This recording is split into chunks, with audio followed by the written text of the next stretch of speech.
Olá, irmãos, como estão? Espero que bem.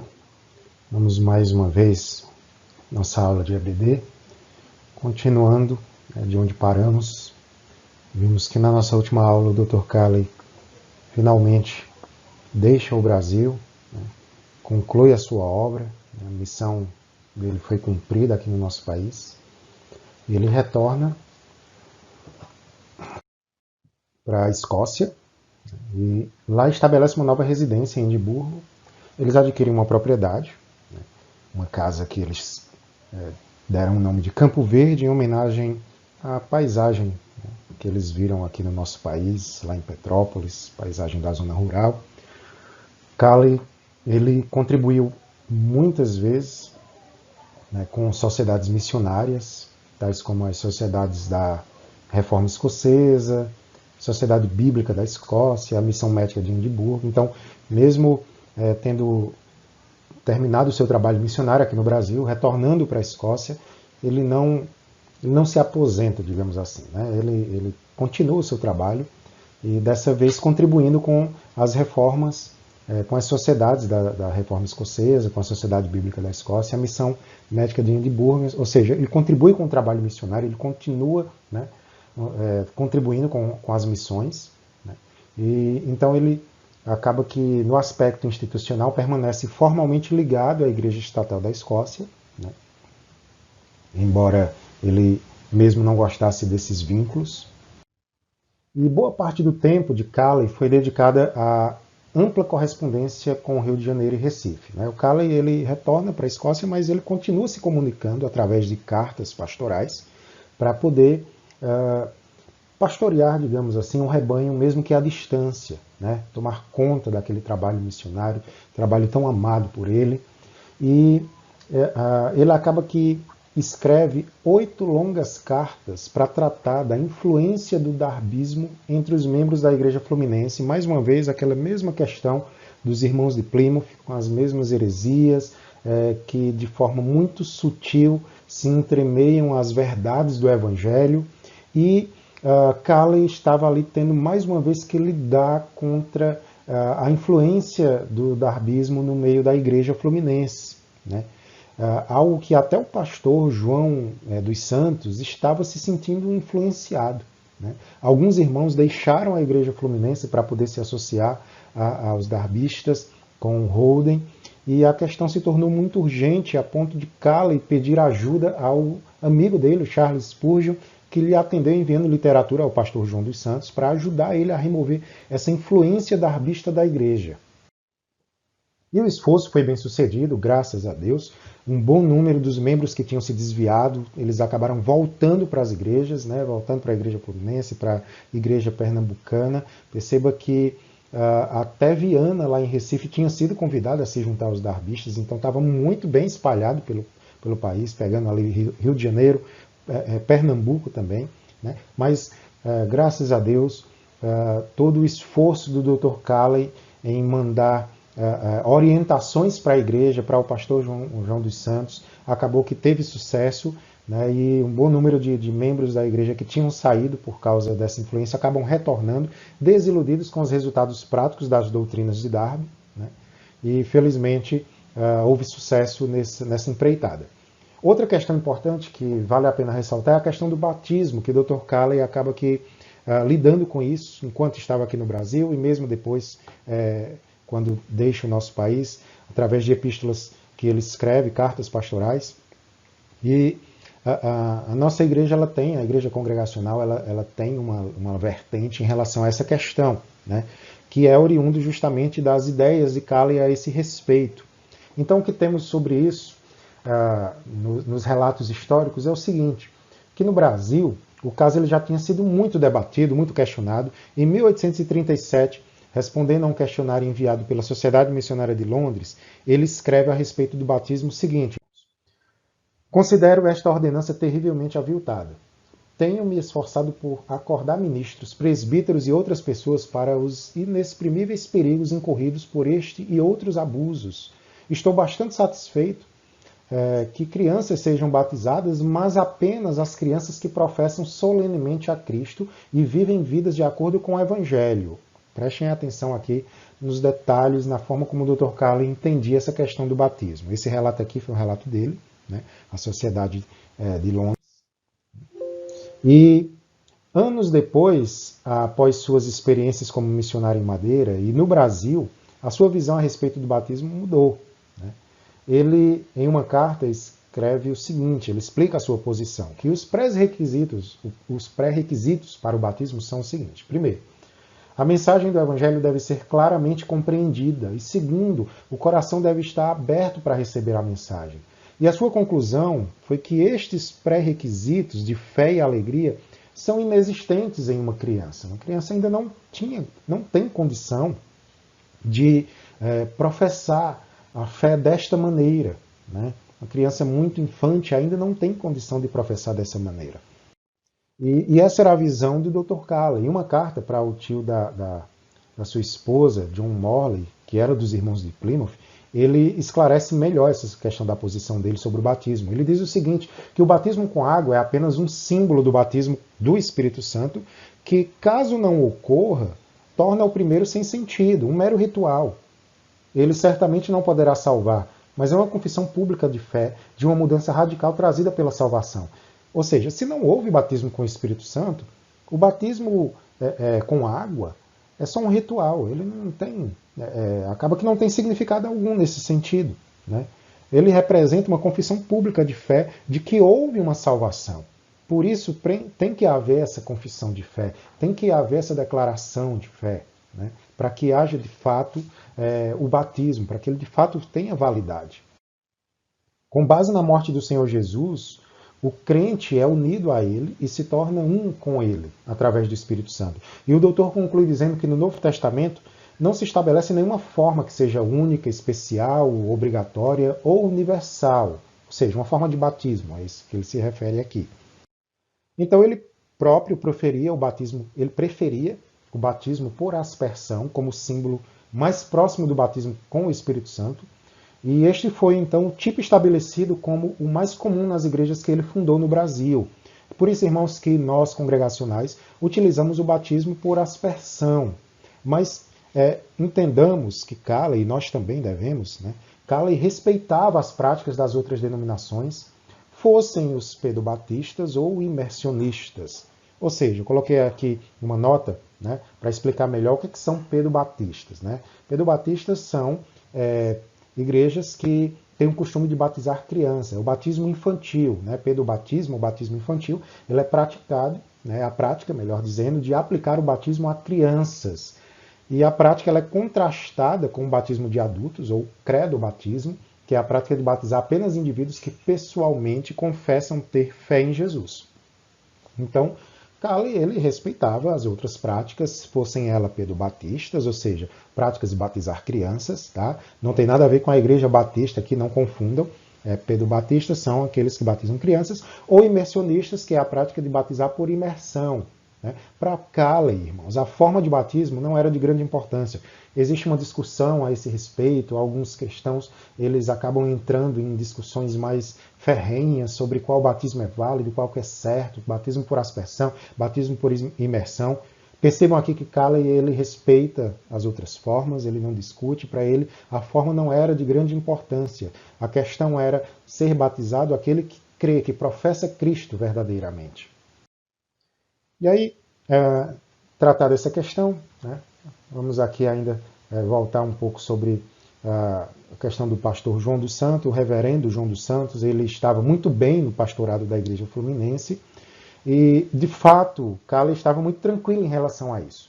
O que preocupava Carlin era a provisão de um obreiro qualificado para Recife, uma vez que os dois estudantes de lá, Aderito e Leônides, que tinham sido levados para estudar também na Europa, a exemplo do João dos Santos, que tinha ido para lá e já tinha retornado, estava pastoreando a igreja no Rio de Janeiro, né? Esses irmãos, eles ainda não tinham concluído seus estudos, né? E havia uma necessidade para um pastor lá na igreja em Recife, uma vez que o Viana ele não tinha as qualificações devidas, já que ele era muito mais simples, leigo nessas questões, né? Estava ali à frente com toda vontade, com toda disposição de fazer a obra do Senhor, mas a igreja precisava de alguém que tivesse de fato um chamado e qualificado para esse ministério, né? E em resposta a essa necessidade, acaba surgindo um nome, alguém se dispôs a estar no Brasil, pastoreando a igreja lá em Recife, um homem chamado William Boas, né? Não sei se é assim que se pronuncia, mas ele havia sido ordenado por um grupo de pastores, né, no Tabernáculo Batista, em Londres, e foi então enviado ao Recife. Irmãos, o Bowers, ele chegou, né, Bowers, ele chegou em Pernambuco no dia 14 de março de 1878. Uma semana depois ele foi eleito pastor da igreja pernambucana, mas logo ele foi acometido por uma febre amarela que o levou a falecer em apenas 2 dias. Ou seja, dentro de um mês, se não me engano, um mês ou foi 2 meses, ele acaba adoecendo, né, acredito que tenha sido um mês, se não me falha a memória, ele acaba adoecendo, né, ele é infectado com a febre amarela, e apesar de todos os esforços, né, que o Viana acabou desempenhando em tentar curá-lo, né, com médicos, suplicando para que o médico que ele levou para tratar o irmão cuidasse como se fosse o próprio filho. Uma junta de médicos foi acionada, o tratamento era de fato adequado, mas ele não melhorava, né, e quando a febre realmente chegou em limites muito complicados, o Viana ora e logo após a oração ele acaba falecendo, né? Infelizmente o irmão vem, se torna pastor da igreja, mas um mês depois é acometido por essa fatalidade, vem a morrer, né? E como os chamados hereges, né, assim que eram chamados os que não eram católicos, eles estavam proibidos de enterrar seus mortos em solo consagrado, os membros da igreja levaram o corpo do irmão, do William Bowers, a um terreno fora do cemitério, onde criminosos e suicidas eram enterrados. E para preservar o túmulo de eventual profanação, a igreja ela comprou, né, uma parte lá do terreno e erigiu um memorial, né, que era algo completamente diferente dos demais túmulos que tinham ali no local, né? Então fez-se toda uma separação, uma individualização em relação aos demais túmulos, né? Infelizmente ele não foi sepultado num local que era disponível para os cidadãos da época, digamos assim, já que os demais que eram os pares da sociedade, eles não podiam, tinha um local específico para eles serem enterrados, e acabou que o William tinha que ser enterrado justamente com esses, né? Isso acontecia porque ainda não se tinha, né, chegado lá em Pernambuco conhecimento da lei que separava um local nesses cemitérios para os crentes e tudo mais, né? As coisas elas andavam muito devagar. Infelizmente, aconteceu toda essa fatalidade. E a morte do Bowers trouxe novas inquietações a Calley. Calley, né, estava certo de que tinha encontrado alguém para pastorear a igreja em Recife, mas infelizmente veio que o irmão faleceu, né? E houveram alguns desentendimentos entre a igreja e Viana, né? Viana ele acaba que deixa a congregação por um tempo, depois ele acaba retornando, mas era uma crise na liderança, né, que se instalou na igreja pernambucana, tá? E a notícia da perca do obreiro acabou chegando, né, ao Instituto de Londres, e aí um outro colega de Bowers, chamado James Vanstone, ele também veementemente recomendado, né, ele foi recomendado pelo diretor da faculdade, ele sentiu-se chamado à seara pernambucana e se dispôs a trabalhar, né, nesse campo missionário. E aí ele antes vai à casa do Calley, o Calley o convida, né, não está relatado aqui, mas o Calley o convida à sua residência, ele passa um tempo lá, Calley o conhece, e quando o Calley realmente concluiu que Vanstone era o homem certo para o trabalho no Nordeste brasileiro, ele o envia ao Brasil juntamente com Leônidas, né, lembram lá dos irmãos de Recife, que estavam fazendo teologia, estudando teologia na Europa. Então ele termina e é enviado juntamente, né, com Vanstone. E o Calley, ele fez dos dois agentes da Sociedade Bíblica da Escócia, lá em Recife, né? Isso para que eles pudessem, então, receber um salário, ainda que muito pouco, mas eles puderam receber um salário, né, dessa sociedade, e eles chegam, então, em Recife em julho de 1879. Né? E aí, tão logo da chegada do Funston, ele foi eleito pastor da igreja pernambucana.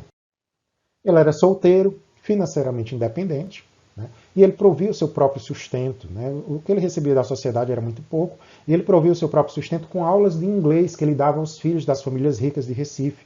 Segundo o autor do livro Jornada do Império, William Forsyth, ele era um verdadeiro líder, né, o Funston, que conseguia juntar ao seu redor ajudantes leais, cujos nomes ainda trazem sentimento de afeição e orgulho nos corações dos membros da igreja pernambucana, como Andrade, Fonseca, Leônides, né, que veio com ele, Jardim, Campelo. Esses homens foram de grande valor para o trabalho missionário na igreja pernambucana. E em janeiro de 1885, o reverendo Funston ele escreve uma carta a Calley.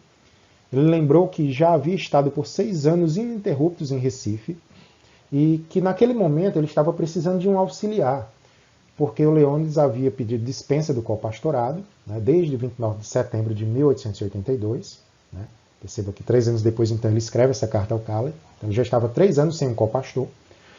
E sobre esse período de Funston em Recife, a doutora Joyce Avery Clayton, ela observou, né, no seu livro a esse respeito da história da igreja pernambucana, ela observou que a igreja pernambucana ela continuou a crescer firmemente durante a primeira temporada de 6 anos no Recife, que o Funston dirigiu lá, né, a igreja, com um grupo cada vez maior e mais amadurecido. Ele fez um excelente trabalho.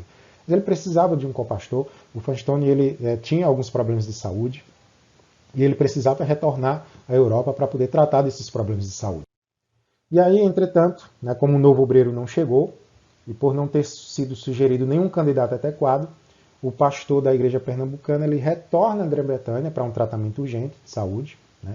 E antes disso, né, de deixar o Brasil, ele tenta organizar, né, fez uma reunião com os membros no dia 5 de junho de 1875, e ele indicou que estava tentando deixar a igreja de uma forma muito organizada, né, para que ele pudesse viajar tranquilo. Então, antes dele viajar, ele queria deixar a igreja organizada, com alguém que pudesse estar liderando os trabalhos, né, durante a sua ausência. Né, e ele havia pedido os estatutos da igreja para poder conseguir um reconhecimento formal da parte do governo, né, um reconhecimento da igreja por parte do governo, e também os 28 artigos, né, da igreja evangélica fluminense, né, para poder adequar no estatuto da igreja pernambucana e estabelecer as coisas e deixar tudo muito bem organizado. Né? E aí ele então vai até a Europa e lá ele conhece a senhora Elizabeth Baird de Edimburgo, que era um estudante, né? A seção feminina do Harley College, né? Que em apenas 4 meses eles acabam se casando, né? E voltam ao Brasil em março de 1886. Lá no Rio de Janeiro, por sua vez, o trabalho estava prosperando. O pastor João dos Santos ele se tornou um dos líderes evangélicos mais respeitados da capital. Né? O reverendo, né, o historiador Hildebrando Costa Santos Filho, ele disse que o pastor João Manuel Gonçalves dos Santos era o principal pastor do Rio de Janeiro. Né? Ou seja, o trabalho dele realmente chamava a atenção e se tornou muito reconhecido naquela cidade. Então nós temos aqui as 2 igrejas caminhando, né? A igreja fluminense com o pastor João dos Santos, né?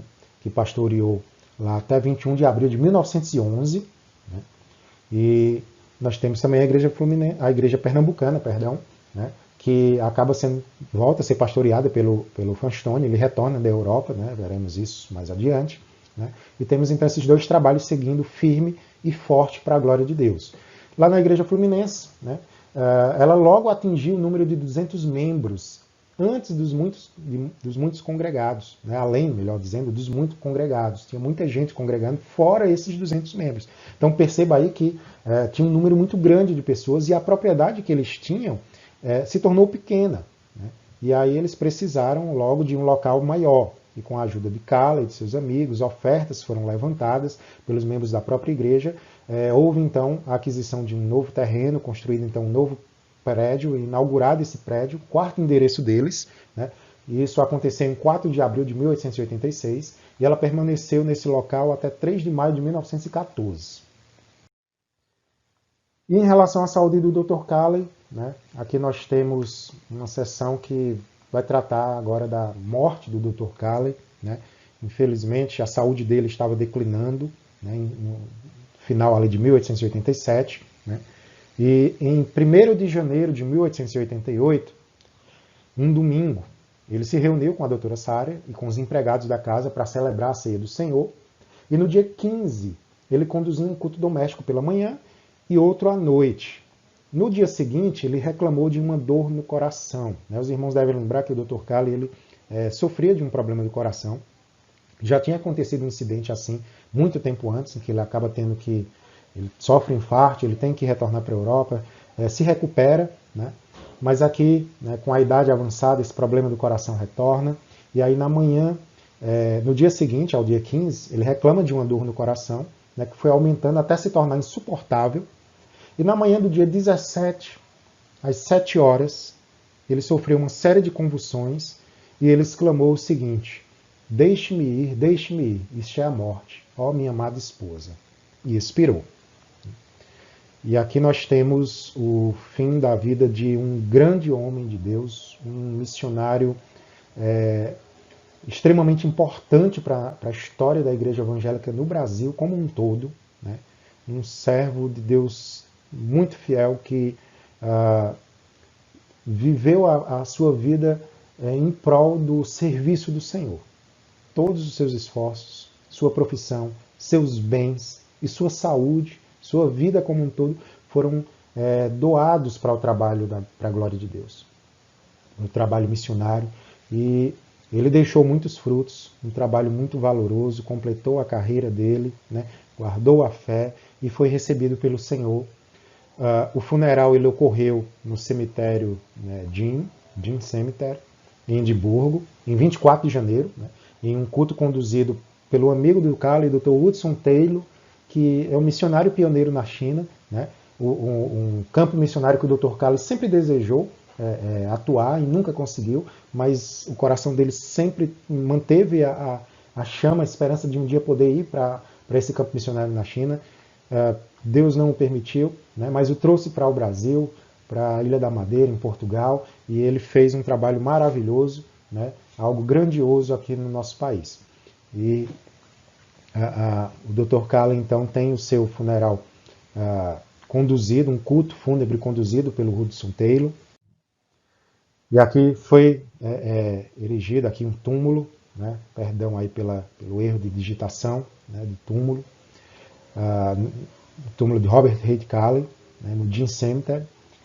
Em seu luto, a dona Sara, ela contou com a presença confortadora dos filhos, o João Gomes da Rocha e a Silvana, né, e de amigos próximos, e também nutria a convicção de que tinha que continuar o trabalho que ela e o marido haviam iniciado no Brasil e que nunca foi por ela esquecida, nem nos momentos de maior angústia. A gente vai ver nas nossas próximas aulas, irmãos, que a dona Sara, né, a doutora Sara, ela continua os seus esforços, o seu trabalho, né, em cuidar do Brasil, do campo missionário aqui no Brasil, através de cartas, através de levantamento de fundos, de envio de missionários, de obreiros, né? Ela forma uma sociedade em prol do trabalho missionário aqui no Brasil. Veremos isso nas aulas seguintes, né? Ainda temos um pouco de história a se tratar a esse respeito. Não chegamos ao fim da história congregacional.